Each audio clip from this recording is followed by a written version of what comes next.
A paz de Cristo, queridos, com alegria e satisfação, mais uma vez nós estamos aqui no nosso canal para trazermos aos professores e alunos da EBD subsídios da Palavra de Deus. Nós estamos estudando neste primeiro trimestre de 2018 a supremacia de Cristo, fé, esperança e ânimo na carta aos Hebreus. Se você está chegando agora a este canal, seja muito bem-vindo. Ajude-nos espalhando a palavra de Deus, divulgando os nossos vídeos nas suas redes sociais.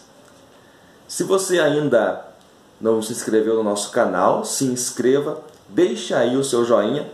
Eu lembro que nós temos aula também para jovens, juvenis, com o professor Juninho. Eu deixo o link na descrição do vídeo. Temos também o blog Auxílio ao Aluno EBD, que a descrição está sempre logo abaixo do vídeo. Nós estamos chegando na lição de número 7, que tem o título Jesus, sumo sacerdote de uma ordem superior. Então nós conheceremos aí alguns aspectos do sacerdócio de Cristo, lembrando que nós já falamos um pouquinho desse assunto na lição de número 5. O nosso textuário hoje ele está em Hebreus 7:26, que diz: porque nos convinha tal sumo sacerdote, santo, inocente, imaculado, separado dos pecadores, efeito mais sublime do que os céus. A verdade prática, como sumo sacerdote de outra ordem, a de Melquisedeque, Jesus possui um sacerdócio imutável, perfeito e eterno. A nossa leitura bíblica em classe está na carta aos Hebreus, no capítulo 7, versículos 1 ao 19. Nós temos 3 objetivos nesta lição, que é o primeiro, explicar o aspecto tipológico de Melquisedeque, o segundo é destacar a natureza do sacerdócio de Cristo e o terceiro, expor os atributos do sacerdócio de Cristo. No primeiro momento, vamos analisar quem era Melquisedeque. A Bíblia vai dizer que ele era rei de Salém. A palavra Salém significa paz. Esta é a mesma Jebus, que vai ser mais tarde chamada de Jerusalém. Então ele era rei de Salém, que significa cidade de paz, que é a mesma Jebus que vai dar a origem a Jerusalém depois que Davi a tomar das mãos dos jebuseus. Era a capital de Canaã. Então, logo você pode ter a noção aí, segundo os eruditos bíblicos, que este Melquisedeque ele era um homem cananeu. E sendo ele cananeu, porque Salém era a capital de Canaã, ele estava debaixo de uma maldição.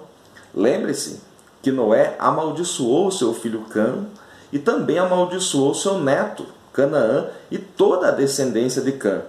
Então, sendo ele cananeu, ele estava debaixo da maldição de Noé. Mas Melquisedeque, ele rompe a maldição de seu antecessor, abençoando a Abraão. Veja bem que o próprio Deus diz a Abraão, em Gênesis capítulo 12, versículo 3, que serão benditos aqueles que abençoarem Abraão e malditos aqueles que amaldiçoarem a Abraão. Então Melquisedeque, vindo neste encontro, quando Abraão foi resgatar o seu sobrinho Ló, quando existe esse encontro, Melquisedeque abençoa Abraão e rompe com a maldição de Noé.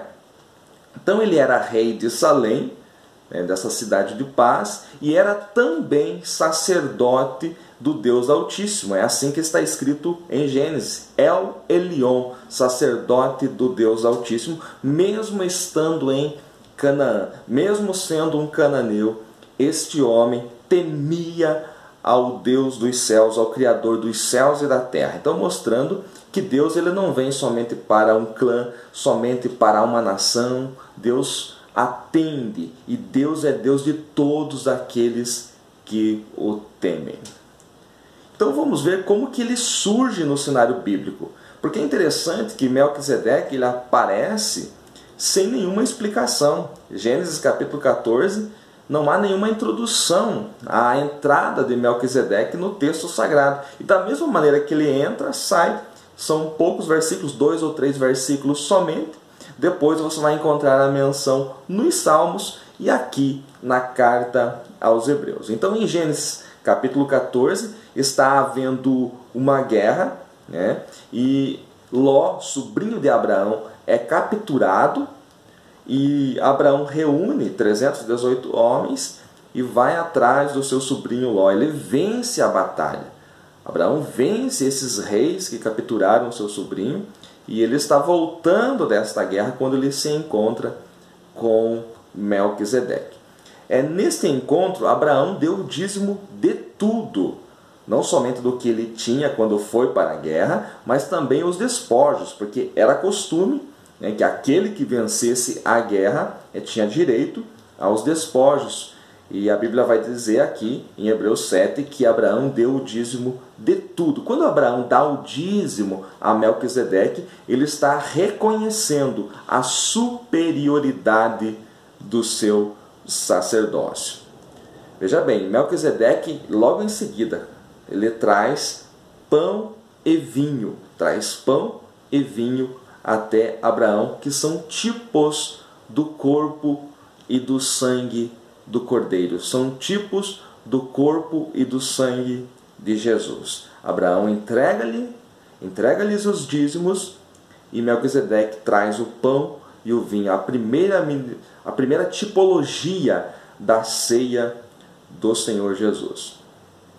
No sacerdócio de Melquisedeque, que é o sacerdócio universal, que nós falamos na aula de número 5, os elementos desse sacerdócio eram os seguintes: eram a tenda, o pão, o vinho, o cordeiro, o altar e o dízimo. Vou repetir: a tenda, porque todo sacerdote necessitava ter a tenda. A tenda era um lugar santíssimo.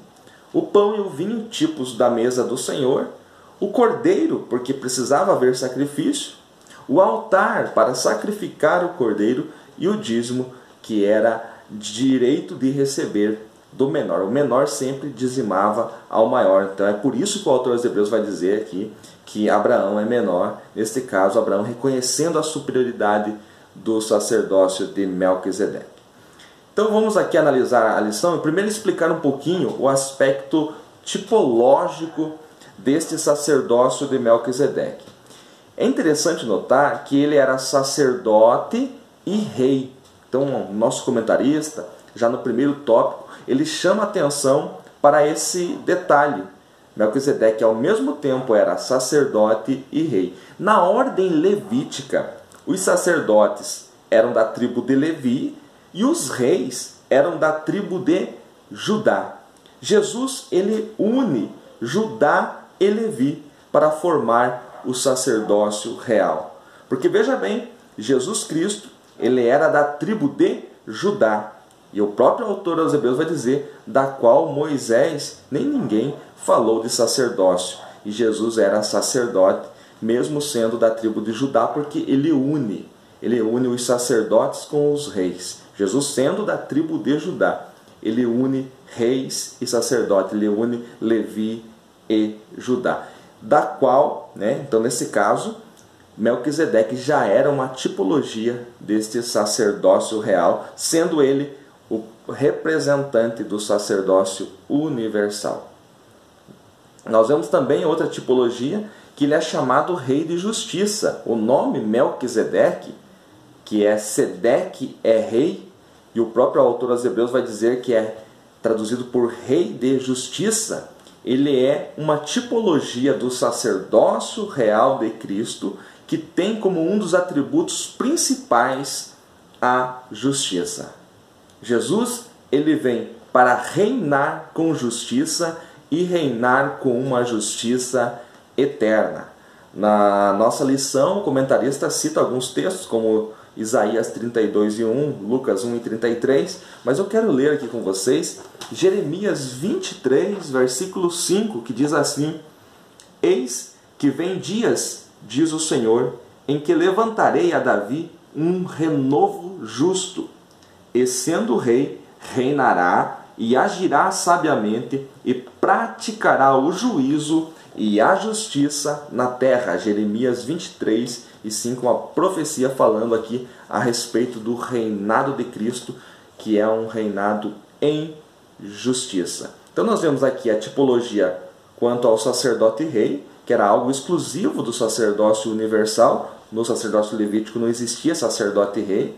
Nós vemos a justiça, da qual Melquisedeque, até no nome, tipificava o sacerdócio de Cristo. E vamos ver quanto à legitimidade. Qual a legitimidade que Melquisedeque tinha para ser sacerdote e qual a legitimidade que Jesus tinha para exercer este sacerdócio.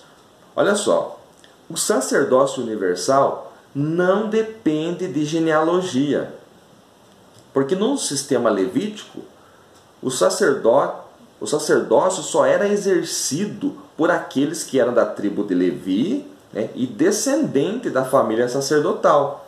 Quando o sumo sacerdote morria, automaticamente o seu filho mais velho, ele assumia o sacerdócio. Era desta maneira que funcionava o sacerdócio levítico. Já no sacerdócio universal não depende de genealogia, por isso sim, Melquisedeque era chamado sacerdócio do Deus Altíssimo, porque ele era de uma ordem superior. E da mesma maneira Jesus, como ele é representante, ele está resgatando esse sacerdócio, ele não necessitava ser necessariamente da tribo de Levi, tanto é que ele era da tribo de Judá. Existe também a legitimidade quanto ao reinado. Era legítimo o reinado de Jesus, porque Davi foi ele que tomou Jerusalém, foi ele que tomou a fortaleza de Sião.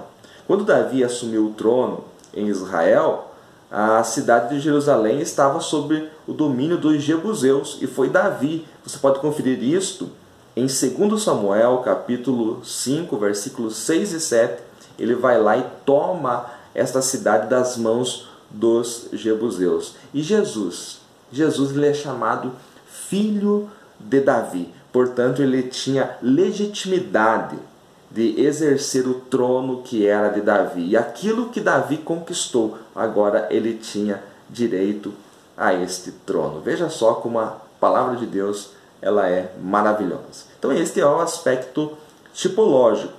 Mas também um dos objetivos é destacar a natureza do sacerdócio de Cristo. Vamos ver a natureza do sacerdócio de Jesus Cristo. Em primeiro lugar, ele era perfeito. Já o sacerdócio levítico não era. Olhando para Hebreus 7:11, você vê ali o autor dos Hebreus falando de sorte que se a perfeição fosse pelo sacerdócio levítico, que necessidade haveria de se levantar outro sacerdote que era segundo a ordem de Melquisedeque e não segundo a ordem de Arão. Com isto, a palavra de Deus está dizendo, que este sacerdócio levítico ele era temporário e era também imperfeito. Então nós podemos entender que a ordem levítica apontava o pecado e o cobria temporariamente. Apenas por um tempo ela cobria os pecados. Já no caso de Jesus Cristo, ele vem inaugurando, trazendo de volta esta ordem universal, a ordem de Melquisedeque, onde ele efetua um sacrifício perfeito que não apenas cobre, mas que tira todo o pecado. Com relação à natureza do sacerdócio de Cristo, além de perfeito, esta natureza é imutável. Então, uma vez que esta ordem sacerdotal era o plano original de Deus, não será alterada jamais.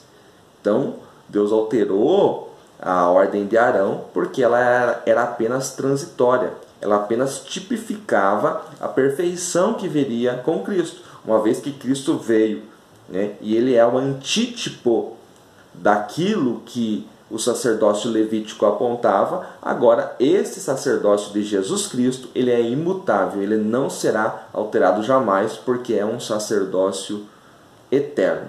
Então o sacerdócio de Jesus é perfeito, é imutável e também eterno. O sacerdócio levítico, ele era vitalício. Assim também é o sacerdócio universal. A única diferença, ou seja, o diferencial, é que Jesus Cristo, ele morreu e ressuscitou. E agora ele vive eternamente. Sendo ele sumo sacerdote por excelência, e como ele não morrerá jamais, porque ele já morreu e já ressuscitou, né, e agora está à direita do Pai, então este sacerdócio, ele é um sacerdócio eterno. Veja quão glorioso é pertencer a este sacerdócio real. O terceiro objetivo da nossa lição é expor os atributos do sacerdócio de Cristo. O primeiro deles, que o nosso comentarista elenca, é santo. Ou seja, o sacerdócio de Cristo é santo. E nós podemos ver o apóstolo Pedro, capítulo 1, versículos 15 e 16, ele dizendo à igreja que a igreja deve ser santa em toda a vossa maneira de viver. E no versículo 16, ele repete aquilo que Moisés escreveu lá em Levítico, quando o próprio Senhor disse: sede santos, como eu, o Senhor, sou santo. Somente Jesus poderia trazer um sacerdócio santo e fazer-nos também santos através do sangue dele derramado na cruz. Então, como Jesus ele era santo, ele pôde inaugurar uma ordem sacerdotal santa e fazer de nós, pecadores miseráveis, santos, sermos chamados santos, não pelas nossas ações, não pelas nossas obras, porque jamais conseguiríamos, mas por causa do sacrifício dele, do sangue dele derramado na cruz. Nós também, que fazemos parte do sacerdócio universal, nós somos chamados santos, porque o sacerdócio de Cristo é um sacerdócio santo e também, em segundo lugar, um sacerdócio inculpável. O sacerdócio de Cristo não necessitava oferecer sacrifício por si mesmo. Note que os sacerdotes levíticos, eles primeiro ofereciam sacrifício por si e depois pelo povo. Jesus não necessitava oferecer sacrifício por si, porque ele era inculpável, nele não havia culpa, porque ele nunca pecou, conforme o apóstolo Pedro diz em 1 Pedro 2, versículo 22. Ele foi inocente em sua vida terrena para trazer um sacerdócio puro e reto. Quão maravilhoso é fazer parte deste sacerdócio inculpável. Ele também tem um sacerdócio imaculado. O que é imaculado? É sem mácula, sem mancha, separado dos pecadores. Então, você pode notar que o sacerdócio de Jesus é interessante pelo seguinte: é bom você lembrar disso, que Jesus era tanto o sacerdote, o sumo sacerdote, quanto o sacrifício. Ele era tanto aquele que oficializava o ato do sacrifício, quanto a vítima que ia para o altar. Porque ao mesmo tempo que ele é sumo sacerdote por excelência, ele também é o Cordeiro de Deus que tira o pecado do mundo. Por isso que o sacerdócio dele é perfeito. E quando Pedro está falando dele na sua primeira carta, capítulo 1, versículo 18, ele diz para as igrejas assim, que não foi com prata nem com ouro que eles foram resgatados da vã maneira de viver. E no versículo 19 ele diz: mas foi com o precioso sangue de Jesus Cristo, como de um cordeiro, e ali ele coloca a palavra imaculado, ou seja, sem mácula, sem mancha. É por isso que o sacerdócio de Jesus Cristo é um sacerdócio imaculado, porque ele foi perfeito como homem e como cordeiro também. Ele morreu como um cordeiro perfeito, sem mancha, sem mácula. Eu chamo a tua atenção para finalizar esta aula com o nosso texto áureo, que é Hebreus 7:26. Aqui o autor aos Hebreus chega no auge, quando ele diz: porque nos convinha tal sumo sacerdote, santo, inocente, imaculado, separado dos pecadores e feito mais sublime do que os céus. E é esta parte que eu te chamo a atenção. Mais sublime do que os céus. E aqui vem à tona um assunto que eu já falei nas últimas aulas. Nós servimos a Deus, nós nascemos de novo. Fomos lavados pelo sangue de Jesus. Temos a vida eterna, o nome escrito no livro. Nós não estamos apenas aqui esperando o momento de irmos para o céu e para admirar o céu. Mas nós estamos esperando o momento de encontrar Jesus face a face. Este versículo, a última frase dele, afirma uma verdade que eu tenho dito e muito nesses últimos meses. Jesus é maior do que os céus. Veja que o autor escreve, feito mais sublime do que os céus. Os céus é a obra da mão dele. Ele fez uma obra perfeita. Ele é o Criador de todas as coisas e consumou a obra aqui na terra. Veio, viveu como homem, venceu como homem e foi assunto aos céus. E ele foi feito mais sublime do que os céus. Ele é maior do que os céus. Ele é maior do que a terra. Ele é maior do que todas as coisas. O nosso maior desejo é encontrá-lo, é estar com ele face a face. Que esse seja também o seu desejo. Se esta aula serviu para você aí encontrar os parâmetros para montar a sua aula, nos ajude, dê o seu joinha, deixe o seu comentário e espalhe os nossos vídeos nas suas redes sociais. Ore por nós, nós necessitamos da graça do Senhor. Que Deus abençoe a todos em nome de Jesus.